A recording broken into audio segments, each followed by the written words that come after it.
Hello दोस्तों, आपका स्वागत है आपके अपने चैनल टॉप सर में। दोस्तों आज हम आप लोग के लिए सोशल साइंस के 5वां पाठ लाए हुए हैं। आपसे रिक्वेस्ट है कि वीडियो अंत तक देखिएगा, क्योंकि इस वीडियो में वही क्वेश्चन हम लाए हुए हैं जो बार बार एग्जाम में पूछता है। तो चलिए शुरू करते हैं।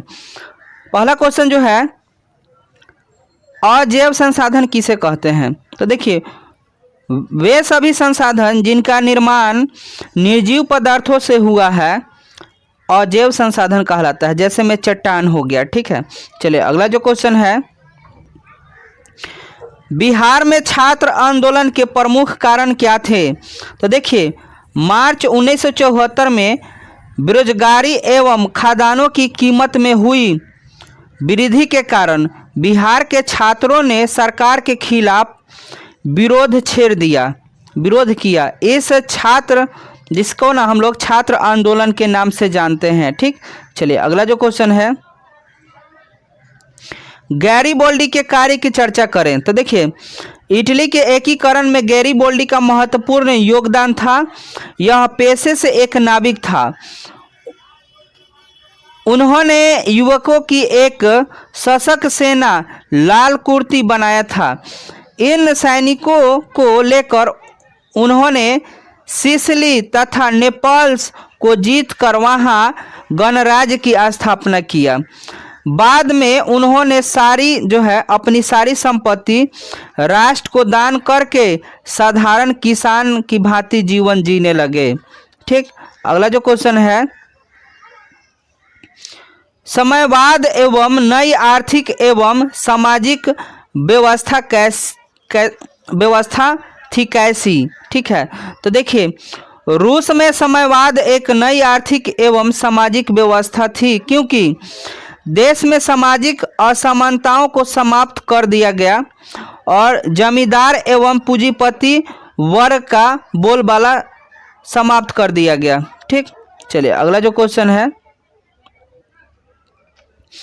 रूसी क्रांति के कारणों की विवेचना करें। तो देखिए, रूसी क्रांति के निम्नलिखित कारण था। पहला जो है, जार का निरंकुश एवं अयोग्य शासन।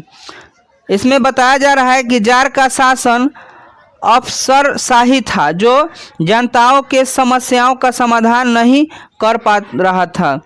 दूसरा का है, किसानों की दयनीय स्थिति। किसान जो है, दस्ता समाप्त करने के बाद भी किसान की स्थिति में कोई सुधार नहीं हुआ था। तीसरा का है, मजदूरों की दयनीय स्थिति। तो इसमें बताया गया कि इन्हें अधिक काम लिया जाता था और पैसा कम दिया जाता था, ठीक। चलिए अगला जो क्वेश्चन है, आर्थिक विकास क्या है? आर्थिक विकास तथा आर्थिक वृद्धि में अंतर बताइए। तो आर्थिक विकास का मतलब है प्रति व्यक्ति आय में वृद्धि, स्वस्थ शिक्षा एवं जीवन की गुणवत्ता अथवा जीवन स्तर में सुधार तथा कुपोषण, बेरोजगारी एवं गरीबी में कमी को समझाना जाता है इसमें, ठीक है। चलिए अगला जो क्वेश्चन है, आर्थिक संकट से आप क्या समझते हैं?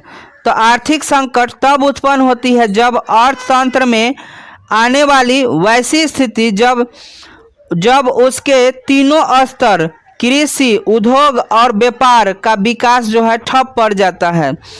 इसमें लाखों लाख लोग बेरोजगार हो जाते हैं, बैंक का दिवाला निकल जाता है और वस्तु तथा मुद्रा दोनों का दर कम हो जाता है। चलिए अगला जो क्वेश्चन है,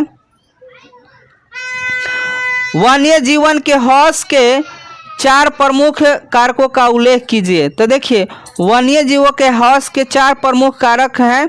पहला जो बात है, प्राकृतिक आवासों का अतिक्रमण, यातायात की सुविधा में वृद्धि आदि के कारणों से जीवों के प्राकृतिक आवास का अतिक्रमण हो रहा है, जिससे अन्य जीवों की सामान्य वृद्धि प्रजनन क्षमता में कमी आ जाती है। दूसरा का है, प्रदूषण जनित समस्या। प्रदूषण के कारण वन्य जीवों का जीवन चक्र प्रभावित हो रहा है। अगला पॉइंट है, आर्थिक लाभ। अनेक सामान्य जीवों एवं उसके उत्पाद का उपयोग लाभार्थी लाभ के हो रहे हैं, उनका दोहन भी हो रहा है। और अब चौथा पॉइंट है सह विलुप्तता। जब एक जाति विलुप्त हो जाती है तब उस पर आधारित दूसरी जाति भी विलुप्त के कगार पर पहुंच जाते हैं। ठीक है, चलिए अगला जो क्वेश्चन है, संघ राज्य का अर्थ बताइए। तो जब किसी देश में शासन संचालन के लिए दूसरे स्तर पर सरकार का गठन किया जाता है तो वह संघ राज्य कहलाता है। संघ राज्य में सर्वोच्च स्तर पर केंद्र सरकार होती है। चलिए अगला जो क्वेश्चन है, परिवारवाद और जातिवाद बिहार में किस तरह लोकतंत्र को प्रभावित करता है। तो बिहार के लोकतंत्र में जातिवाद, क्षेत्रवाद, परिवारवाद जैसी बुराइयां हैं। यहाँ पर यह निर्णायक भूमिका निभा रही है। परिवारवाद के चलते राजनीतिक दल में आंतरिक लोकतंत्र का प्रभाव है। ऐसी परिस्थिति में भारतीय लोकतांत्रिक राजनीतिक सुदृढ़ बनने के लिए कुछ लोग कानून का निर्माण कर इसे साफ सुथरा बनाने की बात करते हैं, परंतु वास्तविकता यह है कि भारतीय जो है लोकतांत्रिक व्यवस्था का समाधान केवल कानून बनाने से नहीं होगा। जैसे हमारे संविधान अस्पष्ट हो नकारात्मक है। चलिए अगला जो क्वेश्चन है,